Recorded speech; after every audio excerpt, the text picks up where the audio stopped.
in Connecticut, Andrew J. Prichard served in the Union Army during the Civil War. After the war, he prospected through New Mexico, Colorado, and Montana. Next, he crossed over the Bitterroot Mountains into Idaho using the newly reopened Mullen Road. There, he tried his hand at logging, but soon continued prospecting, sometimes alone and sometimes with a partner. In 1883, Prichard discovered gold in the creeks and tributaries of the Coeur d'Alene River. This was a boon to the newly built Northern Pacific Railroad, which sold tickets to passengers eager to try their luck working placers along the creeks. Just the year before, in 1882, Prichard staked and recorded the Evolution Lode, the oldest lode claim in the Coeur d'Alene region.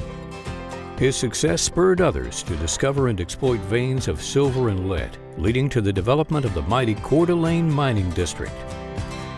Prichard died in Murray, Idaho in 1902.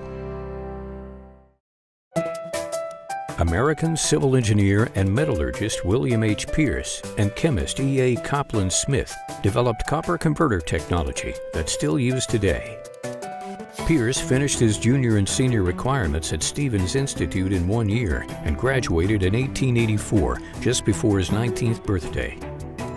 He joined the Baltimore Copper Smelting and Rolling Company in 1890 and rose to company president.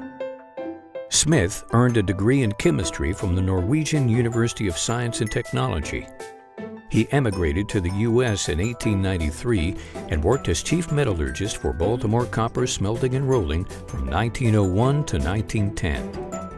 In 1908, Peirce and Smith set out to improve upon the Manhase-David process, the primary technique for converting copper at the time.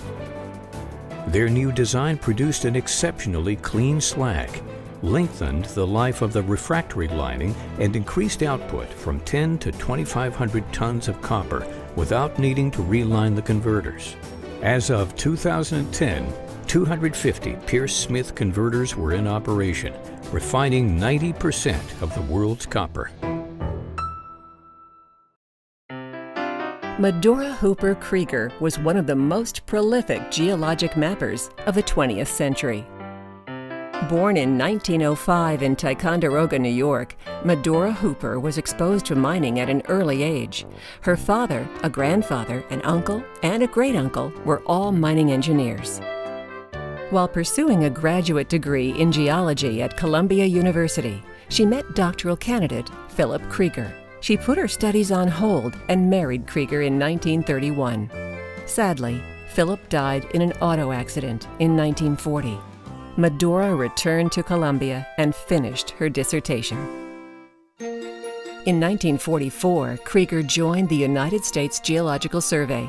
Because of USGS restrictions against women working in the field, it took her 3 years to get an assignment mapping deposits near Baghdad, Arizona. To get to Arizona from Washington, D.C., she drove a Jeep decorated by her coworkers. Her trip was briefly interrupted by an Arizona Highway Patrol trooper who had never seen a woman driving a government vehicle before and suspected the Jeep was stolen. During her USGS career, Medora Hooper Krieger mapped 21 quadrangles in Arizona, totaling nearly 3,000 square miles. She took mandatory retirement at 70, but was immediately rehired for another 5 years in order to evaluate mineral deposits in proposed wilderness areas. She died in Prescott, Arizona at the age of 89. Robert B. Scanlon died a hero while trying to rescue fellow miners at the Sunshine Mine in Kellogg, Idaho. Scanlan grew up in the southern Idaho farming town of Gooding. In 1955, he moved to Wallace. While there, he married his wife, Eva. The couple had 3 children. Scanlan started out at the Sunshine Mine as a mucker. He progressed to miner and then to hoistman.